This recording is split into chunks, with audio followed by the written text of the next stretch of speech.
걷네. 장광의 골붉은 감잎 날아오와 누이는 놀란 듯이 치어다보며 오메 단풍들 걷네. 추석이 내일 모레 기둘리니 바람이 자지어서 걱정이리. 누이의 마음아 나를 보아라. 오메 단풍들 걷네.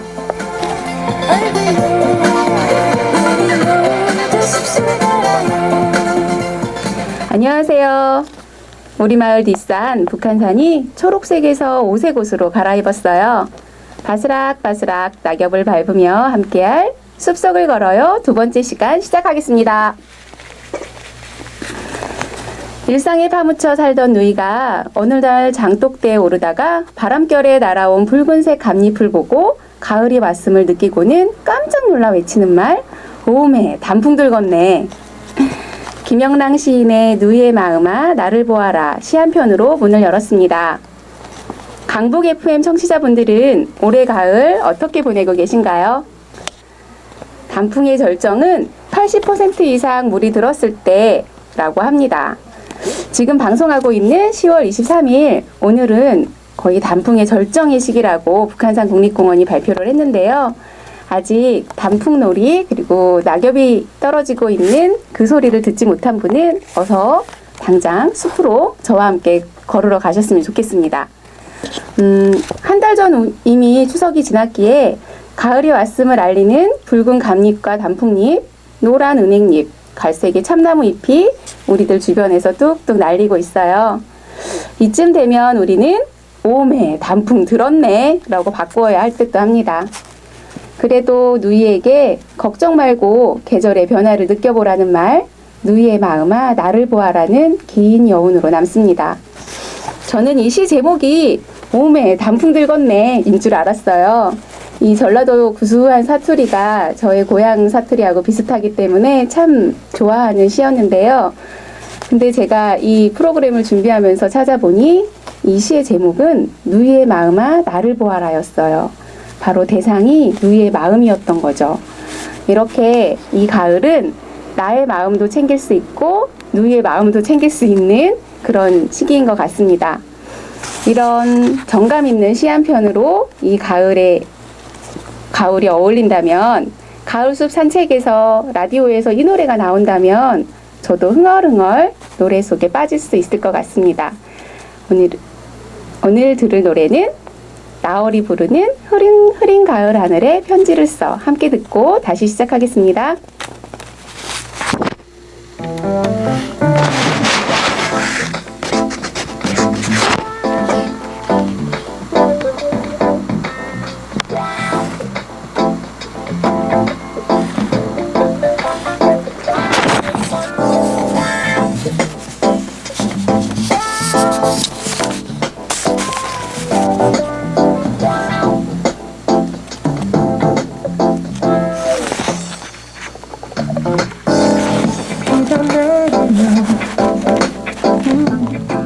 나를 둘러싸는 시간에 숨결이 덮쳐질까. 비가 내리면 내가 간직하는 서글픈 상념이 덮쳐질까. 지금 접어놓으며 창문을 열어 흐린 가을 하늘에 편지를 써. 잊혀져간 꿈들을 다시 만나고파. 흐린 가을 하늘에 편지를 써.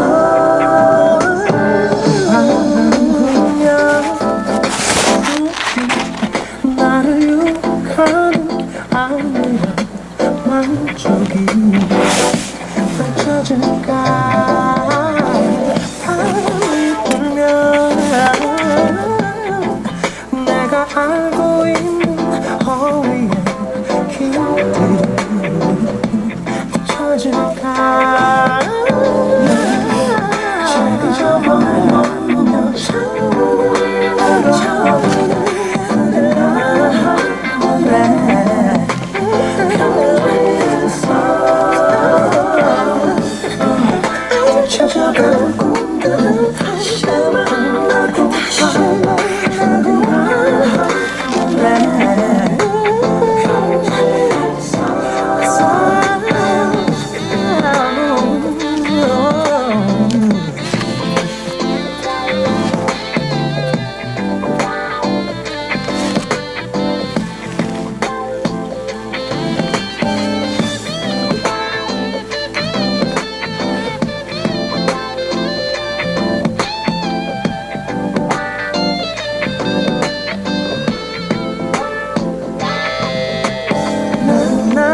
책을 접어놓으면 창문을 열어 흐린 가을 하늘에 편지를 써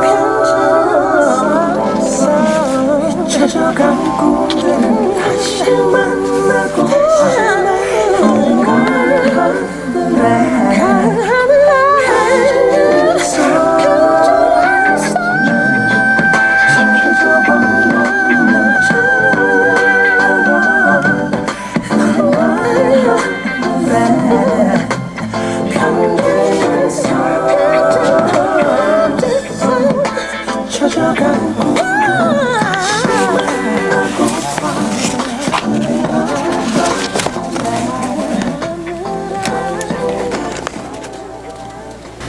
오늘 오전에도 미세먼지가 살짝 있었어요. 어제는 훨씬 더 미세먼지 농도가 짙었는데요. 노랫말처럼 흐린 가을 하늘일 수도 가을 하늘일 수도 있겠습니다. 최악의 가을 가뭄인데요. 곧 비가 내리는 흐린 가을이라면 저는 더 반가울 것 같아요. 언제 들어도 좋은 노래, 고 김광석의 명곡 흐린 가을 하늘에 편지를 써를 나얼의 목소리로 들어보았습니다. 이렇게 노래를 듣다 보니 손편지를 써본 적이 언제인가 하는 생각도 드는데요. 오늘은 제가 좋아하는 사람에게 손편지를 좀 써보는 시간도 좀 가져보고 싶습니다. 지금부터 저와 함께 진짜로 숲속을 걷게 될 텐데요. 오늘 오전엔 제가 다녀온 길이 있어요. 바로 우리 동네 화계사에서부터 북한산 둘레길 3구간인 행구름길 전망대까지 다녀왔어요. 그 길은 숲속으로 이어진 한 400m 정도 되는 숲길인데요. 계단이 무척 많습니다. 그렇지만 계단을 쫙 올라간 보람이 있게 전망대는 360도를 다 조망할 수 있게 되어 있어요. 그리고 그 높이는 사람이 가장 공포감을 느낀다는 높이가 11m인데요. 그 전망대의 최고 높이는 13m에 달합니다. 그래서 나선형으로 천천히 걸어서 올라가는데 너무너무 힘들어했던 어린 친구들이 그 전망대에 올라가면 하면서 환성을 질러요. 그러면서 첫 번째로 찾아보는 것이 우리 집 어디인가 찾아보고요. 그 전망대에서 또 멀리 보이는 것은 제2 롯데월드까지 보입니다. 그래서 저기구나 그러면서 무척 좋아했어요. 그런데 오늘은 미세먼지와 안 좋은 날씨들로 인해서 조금 흐린 시야를 보였지만 그래도 큰 산 북한산이 딱 버티고 있어서 다른 지역보다는 훨씬 맑은 공기를 자랑하고 있었습니다. 오전에는 제가 6학년 6반 25명의 친구들과 함께 숲속을 걸었는데 오늘 이 라디오를 녹음하는 이 시간에는 안타깝게도 저 혼자 또 걷게 됐어요. 괜찮아요. 저는 그래도 꿋꿋하게 오늘 두 번째 방송을 잘 할 수 있을 거라고 생각합니다. 이 방송을 듣고 누군가가 세 번째 녹음 언제 합니까? 이렇게 저에게 연락을 주신다면 기꺼이 저는 다음 방송은 그분과 함께 걸어갈 준비를 해가지고 올게요. 오늘 숲을 걷는 도중에 6학년 6반의 한 남학생이 저에게 물어봤어요. 선생님, 여름에 모두 초록색이던 나뭇잎이 어떤 나뭇잎은 노란색이 되었고요. 어떤 나뭇잎은 붉은색이 되었고 그리고 또 같은 나무 안에 있으면서도 어떤 나뭇잎은 갈색이 되었어요. 왜 이렇게 다 각자 다른 색깔이 되었나요? 라고 질문을 했습니다. 그래요. 너무 궁금하죠? 우리가 숲을 가다 보면 지난주까지만 해도 분명 초록색이었는데 오늘 가보니 쟤는 노란색이 되었고 옆에 있는 나무는 정말 붉은색이 되었네. 그리고 내가 밟고 있는 이 낙엽은 갈색이 되었구나 이렇게 볼 수 있을 거예요. 그거는 바로 최저 기온이 5도씨 이하로 떨어지면서 이제 나무들이 겨울이 시작되는구나를 온몸으로 감지를 하고 있습니다. 여름 내내 활발하게 광합성 작용을 하면서 무럭무럭 성장하던 나무들이 이제는 점점 추워지는 겨울이 오고 있어 하면서 월동 준비를 시작하는 거죠. 그래서 내 몸에 많이 붙어 있었던 나뭇잎이 더 이상 아래쪽으로 영양분을 전달하지 않고 나무의 몸체에 있던 양분 역시도 잎으로 전달을 하지 못하게 됩니다. 그 못하게 되는 이유는 나뭇잎 가지 끝에 떨겨층이라고 아주 작은 층이 형성이 되는데요. 그 형성된 떨겨층으로 인해서 더 이상 양분이 이동을 못하게 되면서 나뭇잎 역시도 그 안에 원래 본인이 가지고 있던 색깔이 드러나게 되는 거예요.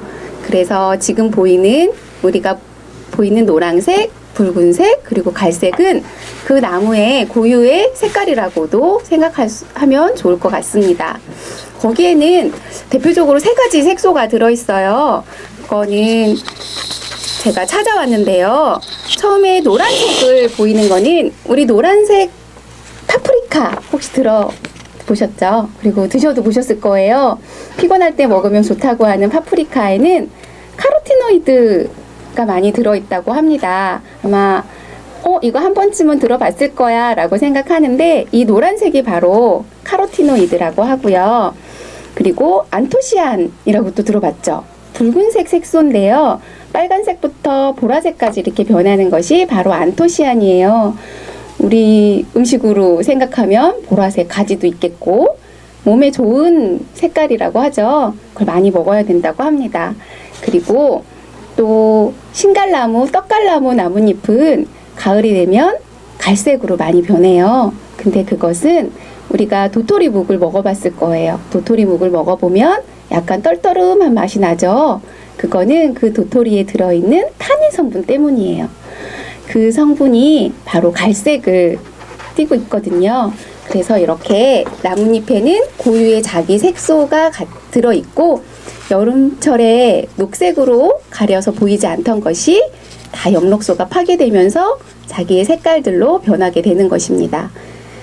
이렇게 숲이 온통 초록색이었다가 울긋불긋한 다양한 색깔로 보이는 것이 바로 가을이에요.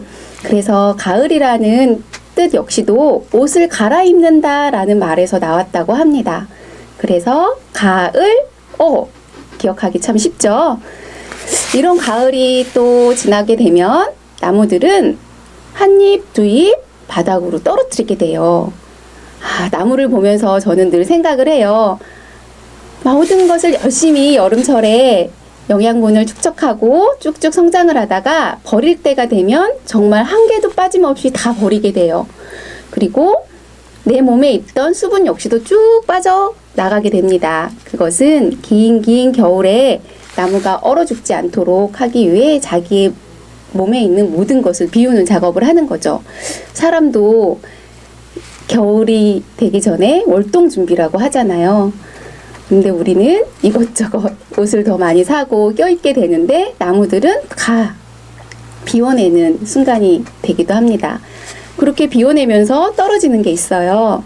떨어지는 나뭇잎을 보고 우리는 낙엽이라고 하죠. 그래서 제가 한자 하나를 가지고 왔어요. 이 한자는 보이는 라디오로 보시는 분은 딱 보면 보이실 거예요. 잎 엽자구나 라고 딱 보실 텐데 이 엽자 보면 앞에 풀초가 있고 맨 아래에는 나무목이 딱 붙이고 있어요. 이 잎 엽자 역시도 나무하고 관련이 있어서 나왔구나 라고 딱 한눈에 알 수 있겠죠. 엽자가 들어간 것들이 많아요. 아까 흐린 가을 하늘에 편지를 쓸 때 옛날 사람들은 어디에 썼나요? 제일 먼저 편지를 쓸 때는 나뭇잎에 편지를 썼다 그래요. 지금도 예쁜 나뭇잎을 보면 거기에 편지를 쓰고 싶은 생각이 많이 들죠. 우리 어렸을 때 중학교 소녀 감성이 남아있을 그 시절에는 예쁜 떨어지는 나뭇잎 은행잎이나 단풍나무 잎이 예쁘다면 그거 책갈피 사이에 끼워놨다가 거기에 편지를 같이 쓸 때 같이 끼워서 누구에게 보내거나 이렇게 하셨던 경험이 있는 분도 계실 거예요. 이 엽자에 의해서 우리가 편지를 쓰는 엽서가 나왔다고 합니다. 그리고 또 엽자가 들어간 게 무엇인가 생각을 해보면 한 입, 두 입 샜던 엽전 혹시 아시나요? 가운데 이렇게 구멍이 뚫려 있는 옛날 조선시대 화폐였죠. 그 화폐 역시도 엽전이라고 불렀어요. 엽전을 부를 때도 한 입, 두 입, 그리고 엽서를 부를 때는 한 장, 두 장, 나뭇잎을 부를 때도 나뭇잎이 한 입, 두 입 떨어진다, 한 장, 두 장 떨어진다. 뭔가 다 연결이 되어 있는 것 같죠. 이렇게 우리 조상들은 나무를 보면서 엽전도 이름도 만들어내고 엽서라는 이름도 만들어낸 것 같습니다. 오늘 노래를 들은 흐른 가을 하늘에 편지를 써, 그리고 이 나뭇잎이 단풍이 드는 이유, 그리고 단풍이 든 나뭇잎이 하나 둘씩 떨어져 낙엽이 되는 거, 뭔가 다 하나로 연결되어 있는 것 같죠. 우리 나뭇잎이 떨어지는 순간을 노래하는 사람이 있습니다. 제가 또 찾아봤는데요. 같이 듣고 다음 코너 진행하도록 할게요. 에릭 크립튼이 부르는 어텀 리브스, 딱 어울리는 노래인 것 같습니다. 함께 듣겠습니다.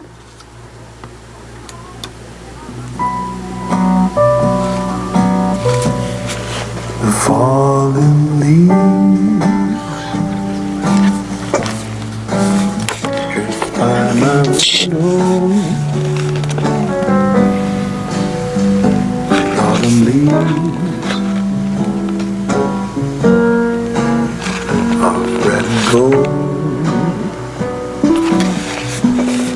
I see your lips. The summer kiss. 우리 몇 분 했는지 모르지, 내가 쉬어서. The sunburned hand 녹음이 되고 있어. I used to hold. Since you went away, the days grow long, and soon I'll hear a winter song. But I miss you most of all, my darling.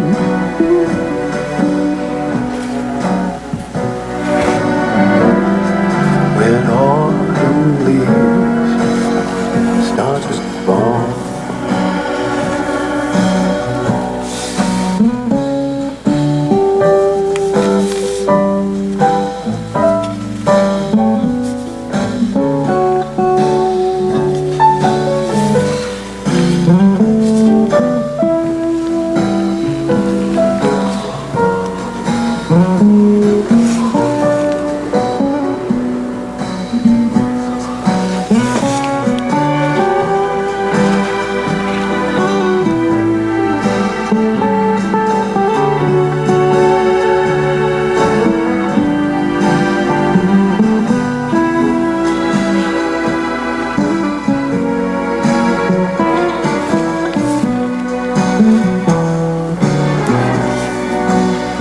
since you went away,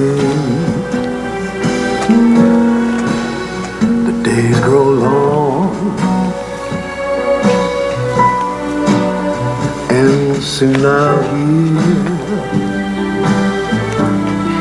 a winter song. But I miss you most of all, my darling. When autumn leaves start to fall, yes, I miss my darling.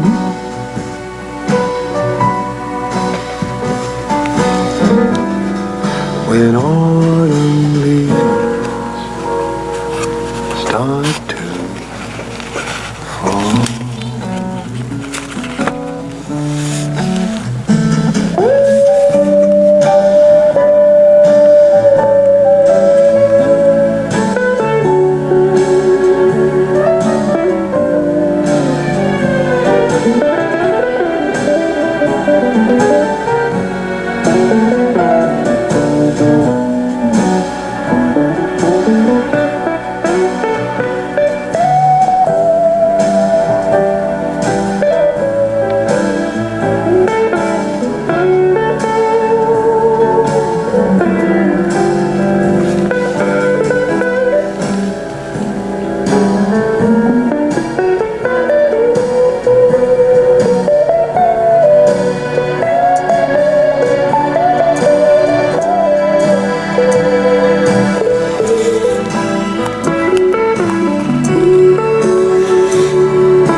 강북 FM의 숲속을 걸어요에서 전해드리는 멸종위기에 처한 야생 동식물들의 이야기, 그러니 그대 사라지지 말아라 라는 시간입니다.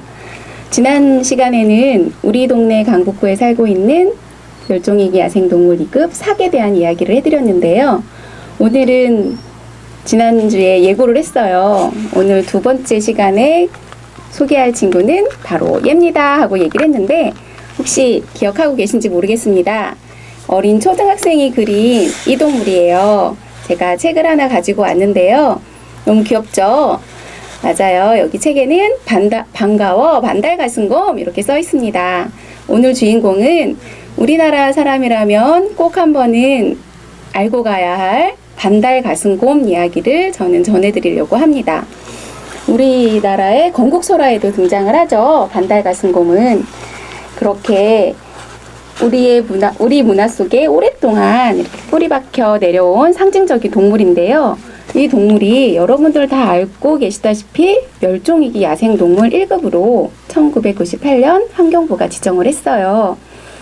그동안 우리나라에는 이 반달가슴곰이 아주 많이 살고 있었다고 합니다. 그렇게 우리의 눈에 띄게 많이는 살고 있지 않았겠지만 그래도 곰이 살고 있었기에 여러 가지 이야기가 나올 정도로 충분히 있었는데 지금은 좋은 복원을 통해서 우리의 자연환경 속에서 살아갈 수 있도록 노력을 하고 있는데요. 그 안타까운 이야기를 오늘 제가 들려드리도록 할게요. 반달가슴곰 했는데요. 우리 강북 FM 식구들에게는 좀 익숙할 수도 있어요. 북한산 반달곰이 열심히 활동을 하고 있기 때문에 반달곰이라는 이름이 익숙한데 그래도 반달가슴곰 어떻게 생겼는지 너무 궁금하죠? 그래서 같이 책을 펼쳐서 제가 보여드릴게요. 쭉 보면 서 있는 반달가슴곰 모습을 처음 보셨을 텐데 가운데에 이렇게 V자 모양이 있어요. 근데 이 V자로 꺾인 모습이 반달을 닮았다 이렇게 해서 반달가슴곰이라고 하는데 모든 반달가슴곰이 이 모양이 다 있는 건 아니래요. 조금씩 모양이 변형되어 있는 친구도 있고 어떤 반달가슴곰은 이게 희미하게 보여서 잘 보이지 않는 반달가슴곰도 있다고 합니다. 가장 큰 특징은 요 반달 마크고요. 두 번째로 보면 우리는 곰 생각하면 무서운 불곰도 있죠. 그거보다 동그란 귀가 참 매력적인 것 같아요. 그래서 어린이들이 그린 그림을 보면 반달 마스코트하고 이 동그란 귀를 이렇게 빼놓지 않고 그리는 걸 볼 수 있습니다. 그리고 앞발이 상당히 크죠. 뒷발은 앞발보다 훨씬 큽니다. 근데 사람의 발바닥하고 정말 닮았어요. 그래서 사람이 정말 곰에서 나왔나? 이런 생각도 좀 하게 되는데요. 우리는 또 게임을 할 때 곰발바닥 얘기를 하죠. 발바닥 역시 곰에게는 가장 큰 특징 중에 하나입니다. 그리고 반달가슴곰에 꼬리가 있었나? 이렇게 생각하실 거예요. 꼬리는 여기 자료집을 보니까 수백만 년 전에는 곰에게 긴 꼬리가 있었대요. 우와, 신기하죠? 근데 의사표시 기회가 없이 단독으로 생활을 하는 이 반달가슴곰의 습성 때문에 꼬리가 한 10cm 정도로 짧게 퇴화한 것으로 보인다고 합니다. 반달가슴곰의 꼬리가 길게 있는 거 생각해보니 좀 어울리지 않는 것 같기도 해요. 그리고 대략적인 반달가슴곰의 크기, 여기 나와 있는 것을 설명을 드릴게요. 몸의 전체 길이가 한 130에서 190cm 정도라고 합니다. 우리나라 어린이 크기에서부터 성인 남성의 키 정도라고 생각을 하면 되겠죠. 그리고 몸무게는 작게 나가는 거는 50kg에서부터 크게는 200kg 정도까지 나간다고 해요. 그래서 키나 몸무게는 이렇게 평균적인 내용을 얘기를 했고요. 또 털이 검정색으로 되어 있죠. 그리고 빽빽하고 짧은 털을 가지고 있습니다. 이런 반달가슴곰 특징을 이야기를 해드렸고요. 그런데 이 반달가슴곰이 왜 오늘 제가 이야기하는 그대 그러니 사라지지 말아라 라고 말하라에 등장을 하게 되었느냐면 바로 이것 때문이에요. 그 많던 우리나라의 곰들은 다 어디로 갔을까? 그랬을 때 빼놓을 수 없는 게 바로 일제강점기 때 조선 통독부에서 실시한 해수구제가 있었어요. 위험한 야생동물들은 다 잡아와라 라는 거였는데요. 1915년부터 1942년에 그 일제강점기 때의 기록을 살펴보면 반달가슴곰은 무려 1039마리나 희생이 되었다고 해요. 그뿐만 아니라 지금 우리나라에서는 볼 수 없는 호랑이 32마리가 희생이 됐고요. 또 제가 좀 개인적으로 좋아하는 동물인데 표범이 무려 625마리나 없어졌다고 합니다. 이렇게 해수구제에 의해서 사라진 야생동물뿐만 아니라 또 6.25 전쟁이 있었죠. 그때 아주 개체수가 급감하게 됐고요. 이 반달가슴곰은 안타깝게도 쓸개를 많많이 찾죠. 웅담을 얻기 위해서 밀렵들을 많이 했다고 합니다. 그래서 그때 당시에 지리산에서만 160마리 이상이 희생되어서 진짜 전멸하는 위기에 처했다고 해요. 그래서 우리나라에서는 1982년 11월에 천연기념물 제329호로 지정을 했고요. 환경부에서 1998년 2월에 멸종위기 종으로 정해서 복원사업을 통해서 보호를 하고 있는 종입니다. 제가 국립공원관리공단의 정보를 찾아봤어요. 그랬더니 국립공원관리공단에서는 정보관 프로젝트를 하고 있는데요. 2006년부터 시작돼서 올해로 2015년이니까 10년 동안 진행을 하고 있는데 지리산에 방사한 반달가슴곰은 현재 29마리가 방사가 되었고 자연에서 적응하고 살아가고 있다고 합니다. 그래서 총 야생에서 서식하고 있는 반달가슴곰 개체 수는 다 이게 정확하진 않겠죠. 우리가 못 찾은 것도 있을 거예요. 지금까지는 36마리가 반달가슴곰이 지리산에서 살고 있다고 합니다. 근데 이게 반달가슴곰이 복원을 해서 다시 야생 속으로 돌려보낼 때는 야생 적응 훈련을 시키거든요. 야생 적응 훈련을 시키는 그 박사님들 이야기를 들어봤을 때는 어떻게 하냐면 아기 반달가슴곰을 이제 키워요. 야생에서 태어나서 부모로부터 케어를 받는 반달가슴곰은 알아서 스스로 학습을 하게 되는데 그렇지 못하는 반달가슴곰은 연구원들이 가지고 와서 거기서 케어를 하고 있다가 밖으로 내보내기까지 훈련 중에 그러니까 사람을 무서워하게 하는 훈련을 합니다. 그리고 총소리, 밀렵소리에 반응을 할 수 있는 훈련을 많이 해주거든요. 그래서 큰 소리를 땅땅땅땅 낸다. 그러면 야생동물이니까 피하게 훈련을 많이 시키고요. 그 다음 이제 먹이를 주고 유인을 하면 그 냄새가 자기한테 안 좋은 것으로 낙인이 시키도록 훈련을 하고 있더라고요. 그 재밌는 이야기 중에 에피소드 중에 종보건 센터에서는 이 반달가슴곰에 마취총을 쏴서 이 수신기를 다 달아주거든요. 그러니까 발신기를 달고 이 직원들은 수신기를 가지고 그 위치 추적을 다 해가서 점조직으로 표현을 다 합니다. 그래서 1번 반달가슴곰이 어떻게 이동을 했는지, 오늘 하루 어디쯤에서 머물렀다가 또 내일 어디까지 이동을 했는지 반경 조사를 다 하는데요. 지리산 탐방하던 탐방객들이 이 반달가슴곰이 무서운 동물이라고 생각을 안 하고 너무 친숙한 동물이라고 여긴다고 해요. 그래서 저기 곰이 보이네 그러면서 이렇게 곰에게 하나씩 먹을 걸 줬다고 합니다. 김밥도 하나 던져주고 사탕도 하나 던져주고, 그러다 보니 이 방사한 야생 반달가슴곰이 적응을 하지 못하고 사람에게 받아먹는 음식만 먹게 되는 거예요. 그러다 보니 얘는 계속해서 대피소 주변을 머물게 되고 또 하나 주지 않을까 이렇게 좀 구걸하는 반달가슴곰이 된 거죠. 그러면 얘는 야생에서 적응해서 살 수 없다라고 판단을 하고 얘를 다시 아래쪽에 있는 종보건 센터까지 데리고 와야 되는데, 그때 그 박사님이 어떻게 했냐면 라면 10봉지와 김밥 25줄이 들어갔대요. 그 고지대에 있는 대피소 주변에 반달가슴곰을 발견을 하고 걔한테 유인을 하기 시작을 한 거죠. 자, 김밥 하나 있어. 요거 먹으러 와. 그러면 반달가슴곰이 기우뚱기우뚱 하면서 몇 발자국 오는 거예요. 오면 어이구 잘했어 하면서 김밥 하나 던져주고, 그걸 다 먹으면 돌아갈 것 같으니까 다시 또 유인을 하는 거예요. 어린아이 어르고 달래듯이 또 하나 김밥을 주고 또 조금 더 뒷걸음쳐서 내려오고. 왜냐면 아까 2m 정도 되잖아요. 그 정도 된 큰 곰이 갑자기 화가 나서 덮치면 매우 위험한 상황이거든요. 사탕 하나 주고 라면 하나 주고.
마리 정도가 지리산에 살고 있다고 하는데, 한 종의 야생동물이 한 지역에서 안정적으로 살아가기 위해서는 최소의 개체수가 50마리라고 해요.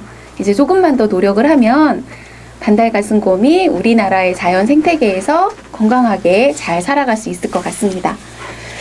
이 재밌는 반달가슴곰의 습성 중에서 혹시 집을 짓고 살아가는 모습을 보여드릴게요.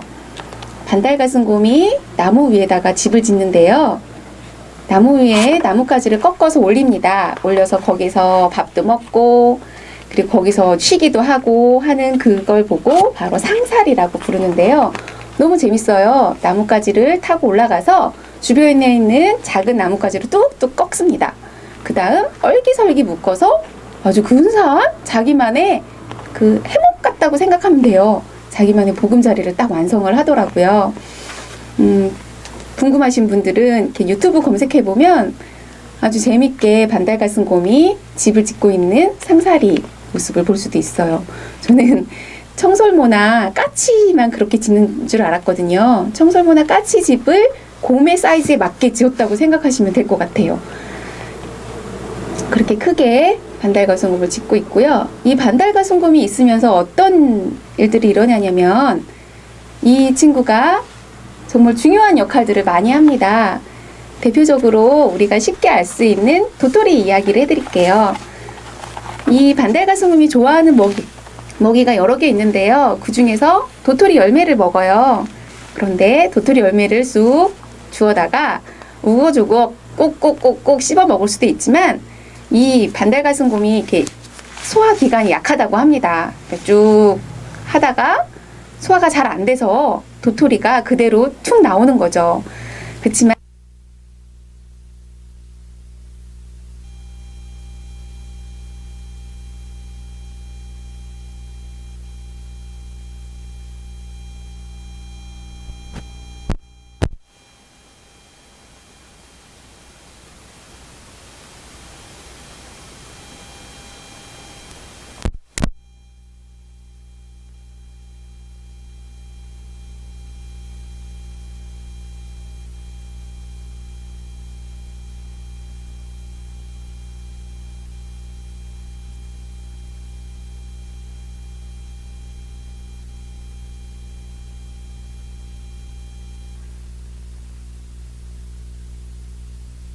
동물에서 발화 실험률이 있네요. 여기 대조군이 있었고 실험군이 있었어요.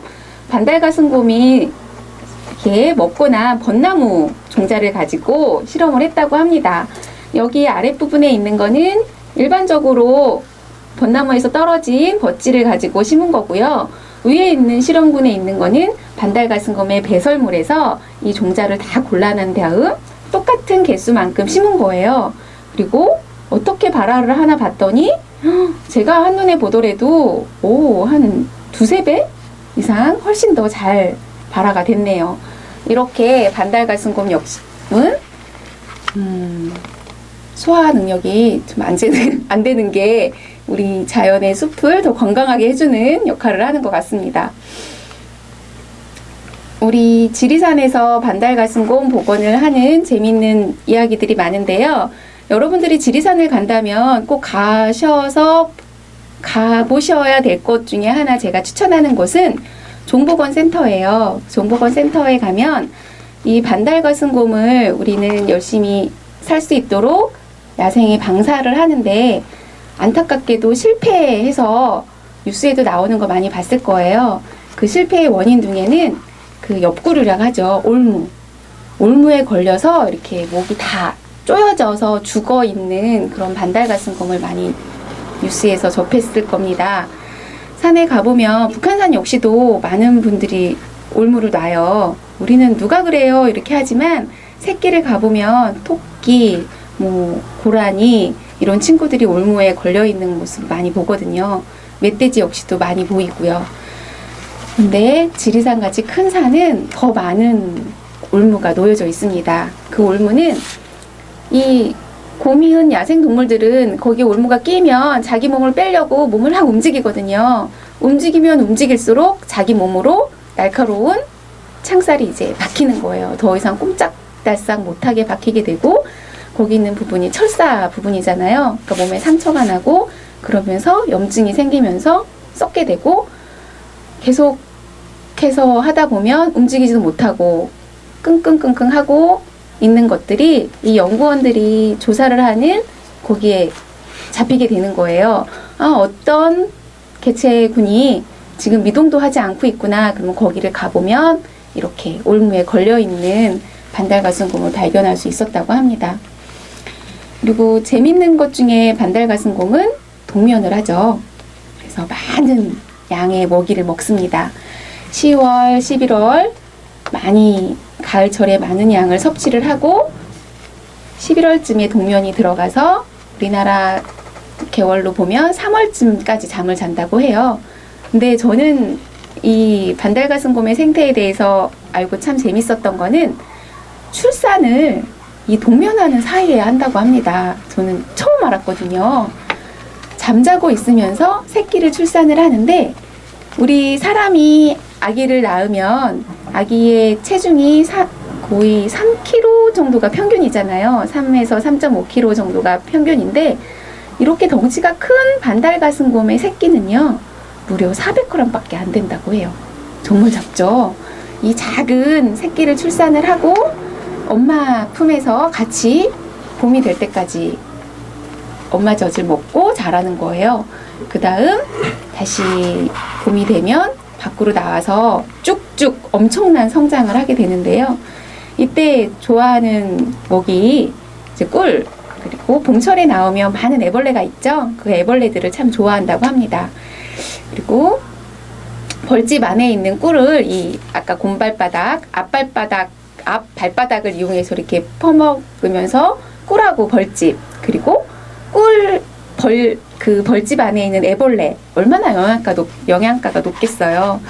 그것도 먹고, 그리고 나무 뿌리, 초본류, 그리고 열매, 과일, 정말 여러 가지를 다 먹어요. 심지어는 동물의 이렇게 사체까지도 먹기 때문에 우리는 잡식성이다 이렇게 생각을 하게 됩니다. 지리산 반달곰의 배설물을 검색을 이렇게 조사를 해봤대요. 지난주에 제가 사기 누굴 먹고 살아 무엇을 먹었나 이렇게 이야기를 했을 때도 배설물로 검사를 하잖아요. 지리산 반달곰이 무엇을 먹었나 해봤더니 벚나무류의 열매, 다래나무 열매, 그리고 신갈나무이라고 써있는 거 보니까 도토리를 먹은 거예요. 도토리를 먹었고 동물 종류의 먹이는 아까 말했듯이 벌, 그리고 딱정벌레 그런 곤충류를 먹었고요. 포유류를 먹은 것 중에는 소랑의 이제 고라니, 그러니까 작은 동물들을 먹었죠. 그리고 쪽제비 털들이 나왔는데 이거는 이제 사체의 일부분을 먹은 것으로 이렇게 보인다고 합니다. 우리의 자연 환경 속에서 그나마 열심히 살아가고 있는 반달가슴곰을 우리는 지리산에서 지금 복원하고 있고 그 생태축에서 잘 자라고 있는데요. 안타깝게도 지리산 외에 다른 산에서는 그 범위와 면적으로 봤을 때 살아가기 힘든 상태라고 합니다.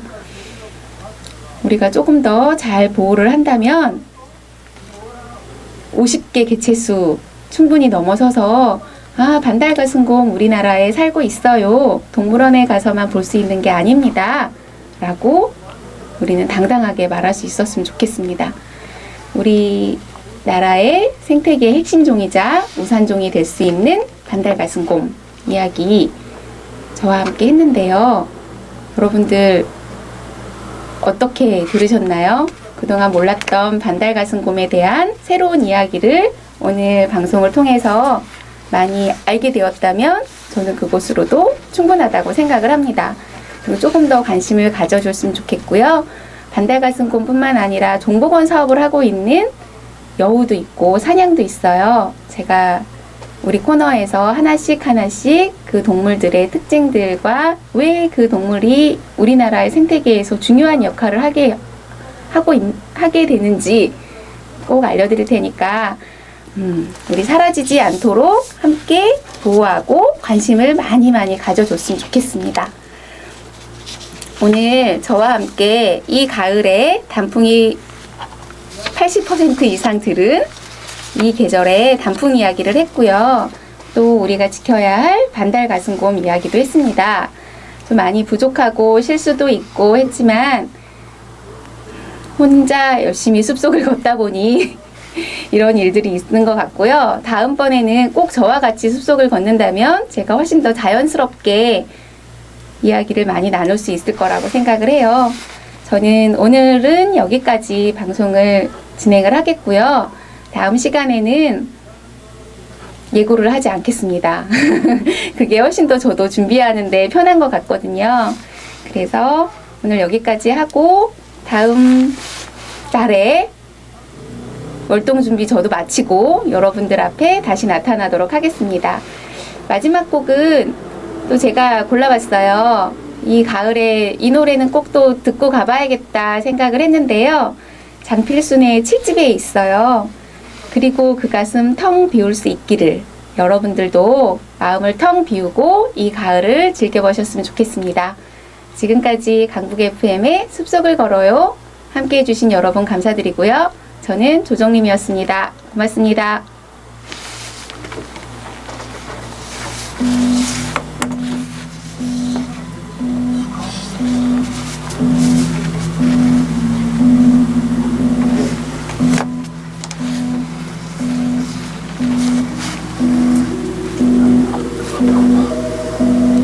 외롭지 않니 귓가를 스쳐가는 젖은 바람이 불어온다.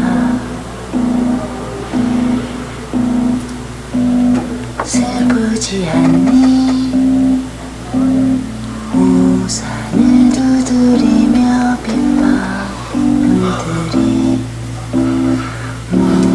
물어온다. 이미 지나버린 시간에 매달려 발버둥치는 지친 우리들 그림자 이끌고 떠나가야겠네. 이비를 몰고 온 구름을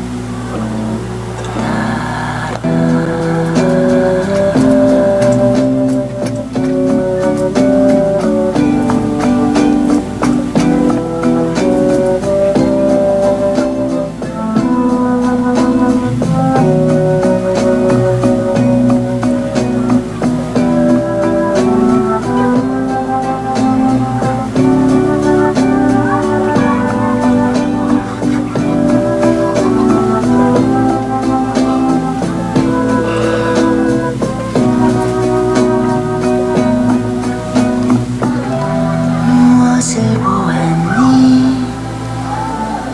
작은 방으로 스며드는 달빛이 물어온다. 무엇을 들었니? 찬 새벽 짙은 안개 속에 침묵이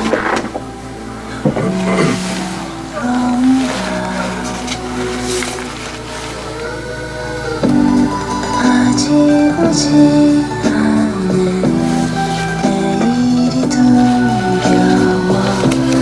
겁에 질려 어둠되는 우리들 그림자 이끌고 떠나가야